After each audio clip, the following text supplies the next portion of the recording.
देख रहे हैं नेटवर्क 33 राजकुमार के साथ। तो चलिए पढ़ते हैं आज की कहानी की ओर। दोस्तों, राकेश का जन्म प्रताप नगर में हुआ था। 16 साल के इस मासूम लड़के की हर हरकत ने उसके साथ साथ काफ़ी जिंदगियों को मौत के मुंह की ओर धकेल दिया। तो ऐसा क्या हुआ था जिसके कारण यह काली शक्तियाँ राकेश को ही नहीं बल्कि उस पूरे इलाके में मौजूद सभी लोगों पर भारी पड़ने लगी। साल 2003 मई के उस महीने में उड़ती धूल के साथ साथ गर्मी अपने जोरों पर थी। शाम के तकरीबन 7 बज रहे थे। राकेश अपने सारे दोस्तों के साथ फुटबॉल खेलकर घर लौटा, लेकिन आज राकेश की हालत थोड़ी खराब लग रही थी। उसके हाथ पर एक चोट लग चुकी थी, जिस वजह से उसके घर वाले उसे अस्पताल लेकर जाने वाले थे, मगर उसने मना कर दिया। राकेश अस्पताल जाने के लिए राजी नहीं था। उस रात किसी तरह उसके हाथ पर पट्टी बांध दी गई। अब रात के 11:30 बज रहे थे। चारों ओर का सन्नाटा ये साबित कर रहा था कि अब रात काफ़ी हो चुकी है। उस वक्त गर्मियों का मौसम चल रहा था, जिस कारण राकेश अपने घर के बाहर एक छोटी सी खटिया पर आराम से नींद ले रहा था और तभी उसे कट कट की आवाज़ सुनाई दी, जिस कारण उसकी आंख खुल गई। और जब उसने अपनी आंखें खोली तो वहाँ कोई भी नहीं था। उसके घर में लगभग 100 मीटर की दूरी पर एक रोड गुजरती है। उसे उस रोड के ऊपर कुछ लोग जिनके हाथ में टॉर्च थी वो इधर उधर घूमते दिखाई दिए। अब राकेश की हिम्मत नहीं थी कि वह उस रोड पर पहुंच सके। खैर, उसने ये बात अपने पापा को बताने की कोशिश की, लेकिन उसके पापा भी गहरी नींद का लुत्फ ले रहे थे। और फिर अचानक ही वो आवाज़ें और भी तेज होने लगी। तभी राकेश को जोर से टॉयलेट भी लगी, तो वो अपनी चारपाई से उठा और टॉयलेट करने के लिए चल दिया। वो टॉयलेट करने के बाद वापस पीछे मुड़ा ही था तो उसने देखा कि उसके घर के पास जो एक बड़ी सी झाड़ी बनी हुई थी वह जोर जोर से इधर से उधर हिल रही थी। ऐसा लग रहा था कि किसी बड़े तूफान ने उसे अपने साए में जकड़ लिया हो। राकेश लगातार उस झाड़ी को देखता और थोड़ी ही देर के बाद उस झाड़ी का जोर जोर से हिलना अब बंद हो गया। लेकिन उस झाड़ी के नीचे राकेश को अब कुछ लोग नजर आने लगे। उन लोगों के हाथों में कुछ धारदार हथियार भी लग रहे थे, जो एक नॉर्मल इंसान को डराने के लिए काफ़ी थे। वो सभी लगातार राकेश को भी देख रहे थे। शायद आज राकेश की शामत आने वाली थी। और देखते ही देखते वह सभी धीमे धीमे अपने कदम पटकते हुए राकेश की ओर बढ़ने लगे। राकेश तो डर के मारे जल्दी से अपने घर की तरफ भागा और अपने पापा के पास पहुंचने के बाद उसने अपने पापा को पूरी बात बताई। तो उसके पापा आधी नींद में उठते हुए उस झाड़ी के पास पहुंचे तो वहाँ किसी की मौजूदगी का एहसास तक नहीं था। राकेश तो कुछ समझ ही नहीं पाया कि आखिर इतनी सी देर में वह सभी लोग कहाँ गायब हो गए। तभी राकेश ने बताया कि उसे हाईवे के ऊपर भी कुछ लोग नजर आ रहे थे। अब राकेश के पापा उसका डाउट क्लियर करने के लिए उस हाईवे की तरफ चल पड़े। और जब वह उस हाईवे के करीब पहुंचे तो वहाँ का नज़ारा भी हैरान कर देने वाला था। अब रात के तकरीबन 1 बज चुके थे और अंधेरा अब भी अपनी चरम सीमा से छाया हुआ था। चांद की मंद मंद रोशनी भी अब गायब हो चुकी थी। फिर राकेश के पापा ने वहाँ से निकलने का फैसला किया और फिर वो वहाँ से निकलते हुए अपने घर की तरफ चल पड़े। लेकिन राकेश का मन अभी भी शांत नहीं हुआ। उसे लग रहा था कि कोई तो उस झाड़ी के पास मौजूद था, जो उसे साफ साफ दिखाई दिया था। जैसे तैसे वो रात कट गई और जब सुबह हुई तो पता नहीं क्यों, लेकिन राकेश का शरीर काफ़ी कमज़ोर लग रहा था। उसे अपने शरीर में बेहद कमज़ोरी महसूस हो रही थी। फिर उस दिन राकेश स्कूल भी नहीं गया और पूरे दिन घर पर ही लेटा रहा। राकेश अचानक ही कुछ अजीब हरकतें करने लगा। कभी इधर उधर की चीज़ों को बिखेरने लगता तो कभी ज़ोर ज़ोर से चिल्लाने लगता। उसकी इतनी भयानक करतूत देखने के बाद पड़ोसियों के भी हाथ पैर कांप उठे। राकेश को जल्दी से जल्द गांव के ओझा के पास लेकर जाया गया, लेकिन ओझा ने बताया कि राकेश के ऊपर किसी आत्मा का साया नहीं बल्कि उसका दिमाग कमज़ोर हो चुका है। खैर, राकेश 2 से 3 दिन के बाद वापस ठीक हुआ और अपनी नॉर्मल ज़िंदगी जीने लगा।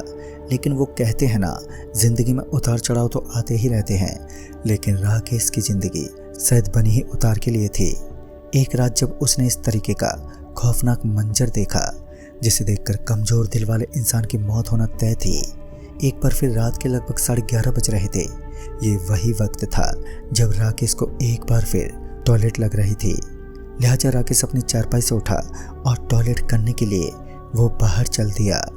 रात काफ़ी हो चुकी थी मगर राकेश के मन से वो दहशत का माहौल निकल चुका था जो कुछ दिन पहले उसके जहन में बैठा हुआ था। आज के दिन मौसम पूरी तरीके से बिगड़ चुका था, जिस वजह से राकेश के सभी घर वाले उसके घर के अंदर लेटे हुए थे। राकेश अकेला ही बाहर टहल रहा था। उस घनघोर अंधेरे के बीच ये कड़कड़ाती हुई बिजली राकेश के मन में एक खौफ को जरूर पैदा कर रही थी, मगर वह जल्दी से घर के अंदर जाने की कोशिश में लग गया। अभी राकेश अपने घर के अंदर पहुंचने ही वाला था कि अचानक ही उसने देखा कि उस कांटेदार झाड़ी के पास कोई खड़ा हुआ नजर आ रहा था।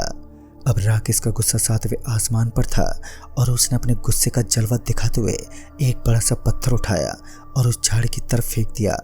उन बुरी आत्मा को क्रोधित करने के लिए इतना कुछ काफ़ी था। और जब राकेश को लगा कि अब कुछ ज़्यादा हो रहा है तो वह तुरंत ही अपने घर के अंदर घुस गया, लेकिन उसने अपनी मौत को दावत दे दी थी। उसने डर को ललकारा था। उसे अपने पीछे पीछे किसी के कदम पटकने की आवाज़ सुनाई दी, लेकिन राकेश ने उस पर बिल्कुल भी ध्यान नहीं दिया और लंबे कदम पटकते हुए वो कमरे में घुस गया। उस जोरदार अंधेरे के बीच सन्नाटा इस कदर बिखरा हुआ था कि बाहर का पूरा नज़ारा एक खौफनाक रूप को घोषित कर रहा था। राकेश तो इस तरह बेफिक्र होकर सो रहा था मानो कुछ हुआ ही ना हो। वो एकटक अपने चारों तरफ के माहौल को अमेजिंग करता हुआ आंखें बंद करके सोने की कोशिश करने लगा। अब रात के तकरीबन 1 बज रहे थे और एक सरसराता हुआ हवा का झोंका अचानक ही कमरे में घुस गया। उस समय कमरे की खिड़की और दरवाजे पूरी तरह से खुले हुए थे। हालांकि कमरे के अंदर राकेश के मम्मी और पापा भी मौजूद थे, लेकिन फिर राकेश को ऐसा लग रहा था कि कोई उसकी चादर को खींच रहा है जो उसे मच्छरों से बचाती थी। और जब उसने अपनी आंखें खोलते हुए अपने चारों तरफ देखा तो अब वहाँ कोई भी मौजूद नहीं था। खौफ का एक एहसास अब उसके शरीर में सनसनी मचा रहा था। राकेश को अच्छे तरीके से पता ही चल चुका था कि कोई ना कोई बुरी शक्ति अब उसके आसपास मंडरा रही है, लेकिन अब तक उसे इस बात की भनक तक नहीं थी कि उसने जिस हरकत को अंजाम दिया था उसी भयानक परिणाम की वजह से वो आत्मा उसके पीछे पड़ी थी। अभी वक्त गुजर ही रहा था कि किसी ने राकेश का मुंह ढक दिया और तभी उसकी सांसें बंद होने लगी। राकेश पूरा पसीने से लथपथ हो चुका था और इसी हड़बड़ी में राकेश का पांव अचानक एक कांच की बोतल से टकरा गया और वो बोतल वहीं नीचे गिर पड़ी। और उस बोतल के गिरने की आवाज़ सुनने के बाद राकेश के सारे घर वाले एकदम से उठ खड़े हुए और जब उन्होंने राकेश को इस बुरी दशा में देखा तो उसे पानी पिलाया गया। राकेश की दशा इतनी खराब हो चुकी थी कि वो अब बोलने के लायक तक नहीं था और उसके पापा ने जब उसे इस तरह अपनी बुरी दशा के पीछे का कारण पूछना चाहा तो वह कुछ बोल ही नहीं पाया। ये रात राकेश के लिए अब तक की सबसे खौफनाक और डरावनी रात थी, लेकिन राकेश को कहाँ पता था कि यह सिर्फ एक ट्रेलर था। पूरी पिक्चर तो अभी बाकी थी। थोड़ा वक्त गुजरने के बाद जब सुबह हुई तो राकेश पूरा बुखार से गर्म हो चुका था। उसका पूरा शरीर जोरों से तप रहा था मानो उसके शरीर में आग लग गई हो। राकेश के पापा उसे अस्पताल लेकर गए और अस्पताल से गोली दवाइयाँ लेने के बाद वह अपने घर वापस लौट गया, लेकिन अभी उसकी दशा में कोई सुधार नहीं था। पूरा दिन बीत जाने के बाद जैसे शाम का समय हुआ तो पता नहीं कैसे लेकिन राकेश का पूरा शरीर नॉर्मल होने लगा। अब उसे सब कुछ अच्छा महसूस हो रहा था और बाद में जब राकेश के पापा अपने घर लौटे तो उन्होंने देखा कि राकेश की हालत अब काफ़ी ज़्यादा सुधर चुकी थी। वह अपने घर में इधर उधर मस्ती करने में लगा हुआ था, लेकिन उसको क्या पता था कि यह शांति बस कुछ पलों की शांति है और उसके बाद क्या होने वाला है इस बात से तो राकेश के साथ साथ उसके पापा और उसके घर वाले अनजान थे।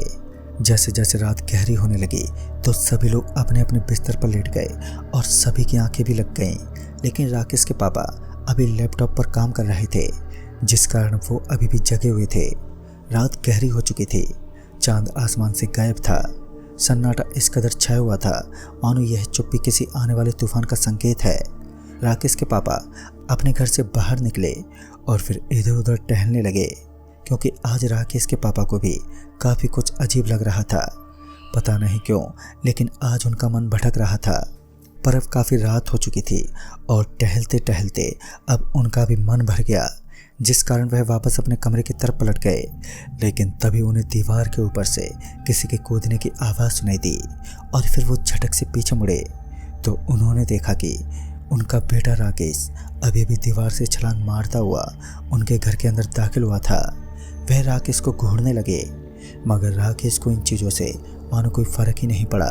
वह चुपचाप अपने कमरे के अंदर लौट गया और उसने एक बार भी अपने पापा की ओर ध्यान देना ठीक नहीं समझा। उसके पापा राकेश की इन हरकतों से थोड़े परेशान थे, लेकिन उन्होंने इस बात को नज़रअंदाज कर दिया क्योंकि उन्हें लगा शायद राकेश टॉयलेट करने के बाद घर में दाखिल हुआ होगा। उन्होंने इस बात को अपनी पत्नी को भी बताना ठीक नहीं समझा और वापस अपने कमरे में लौट गए। जब सुबह हुई तो उनके घर के बाहर एक गाड़ी का बड़ा एक्सीडेंट हुआ था और उस बड़े एक्सीडेंट को देखकर ये पता लगाना बेहद आसान था कि यहाँ पर जिस व्यक्ति का एक्सीडेंट हुआ था उस व्यक्ति की मौत भी बहुत ही बुरे तरीके से हुई होगी। लेकिन बाद में उन्हें पता चला कि इस गाड़ी के अंदर मौजूद 4 लोगों की मौत हो चुकी है। अब कहीं ना कहीं राकेश को भी ये डर सताने लगा कि उन्हें पुलिस थाने के चक्कर काटने होंगे, जिस कारण इस करतूत से बचने के लिए राकेश ने साथ रहना ही बेहतर समझा। राकेश के पड़ोसियों का मानना था कि वहाँ पर रात में किसी एक्सीडेंट की आवाज़ ही नहीं हुई। फिर ये एक्सीडेंट किस वक्त हुआ था और आखिर वह गाड़ी कहाँ चली गई जिस कार की वजह से ये एक्सीडेंट हुआ था।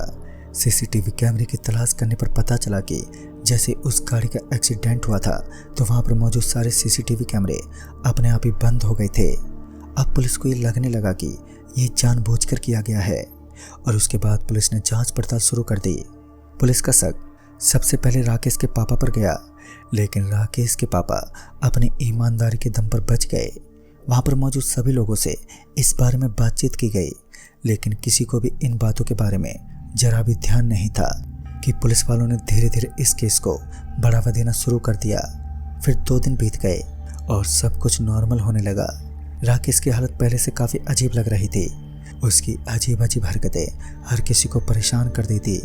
कभी कभी छत के ऊपर से कूदना या भारी से भारी वस्तु को एक जगह से दूसरी जगह पर खिसका देना, ये एक बच्चे का काम तो नहीं था, लेकिन राकेश तो मानो ये आसानी से कर लेता था। उसके पापा को भी राकेश की ये हरकतें काफ़ी अजीब लगने लगी और थक हार कर उसके पापा ने फैसला किया कि वो राकेश को एक ओझा के पास लेकर जाएंगे। फिर दूसरे दिन का वक्त आया और राकेश के पापा ने राकेश को अपने साथ चलने को कहा। राकेश भी मस्ती से उनके पीछे पीछे चल पड़ा और फिर राकेश के पापा उसे एक ओझा के पास लेकर पहुंचे और जैसे राकेश की नज़र उस मंदिर पर पड़ी जिसके अंदर वो ओझा अपने तप के द्वारा उस जगह को दिव्य बनाता है, तो राकेश जोर जोर से चिल्लाने लगा। राकेश की यह दशा इतनी ज़्यादा भयानक बन चुकी थी कि राकेश के पापा इस मंजर को देखने के बाद पूरी तरह से कांप उठे। उन्हें अपनी आंखों पर विश्वास नहीं हो रहा था। राकेश के पापा ने उसका हाथ पकड़ लिया और उसे मंदिर के अंदर लेकर जाने की कोशिश करने लगे, लेकिन राकेश की ताकत इस वक्त इतनी ज़्यादा बढ़ चुकी थी कि वह एक नहीं बल्कि काफ़ी सारे इंसानों को अकेले दम पर इधर से उधर फेंकने की काबिलियत रखता हो। राकेश के पापा धड़ाम से ज़मीन पर गिर पड़े, लेकिन तब तक बहुत देर हो चुकी थी क्योंकि अब उस मंदिर के काफ़ी पुजारियों में से एक पुजारी जल्दी से राकेश के पास पहुंच गया और उसके ऊपर सफ़ेद सफ़ेद राख जैसा अचानक ही कुछ फेंक दिया, जिस वजह से राकेश की आंखें जलने लगी और उसकी आंखों में बहुत ही जोरों का अब दर्द होने लगा। और फिर उस मंदिर के पुजारी ने अचानक ही राकेश को पकड़ लिया और उसे घसीटते हुए उस मंदिर के अंदर लेकर पहुंच गया और फिर राकेश को सच बुलवाया गया। तब जाकर राकेश के अंदर मौजूद उस आत्मा ने बताया कि उसका नाम संजीव है और वो काठमांडू गांव का रहने वाला है और 3 साल पहले ही किसी वजह से उसका एक्सीडेंट हो गया था। पूरी रात वो सड़क के ऊपर तड़पता रहा, लेकिन किसी ने उसकी मदद नहीं की और उसकी वहीं मौत हो गई। बाद में उस ओझा के द्वारा उस आत्मा को शांत कर दिया गया और फिर राकेश नॉर्मल हो गया। लोगों का मानना है कि राकेश के अंदर जो आत्मा मौजूद थी उस आत्मा ने राकेश के द्वारा कई सारे कांड करवाए हैं, जैसे कि कभी कभार गाड़ियों का एक्सीडेंट करवाना हो या किसी बेवकूफ़ ड्राइवर को मौत के घाट उतारना हो। लेकिन अच्छी बात तो ये है कि उसके बाद में राकेश बिल्कुल ठीक हो गया और आज वो एक नॉर्मल ज़िंदगी जी रहा है। दोस्तों, इसलिए कहते हैं कि इंसान को किसी चीज़ को बिना सोचे समझे छेड़ना नहीं चाहिए। शायद उस दिन राकेश उस पत्थर को ना फेंकता तो उसके हाथों से किसी की हत्या नहीं हो पाती। तो दोस्तों, इस कहानी में बस इतना ही। तब तक के लिए बाय एंड टेक केयर।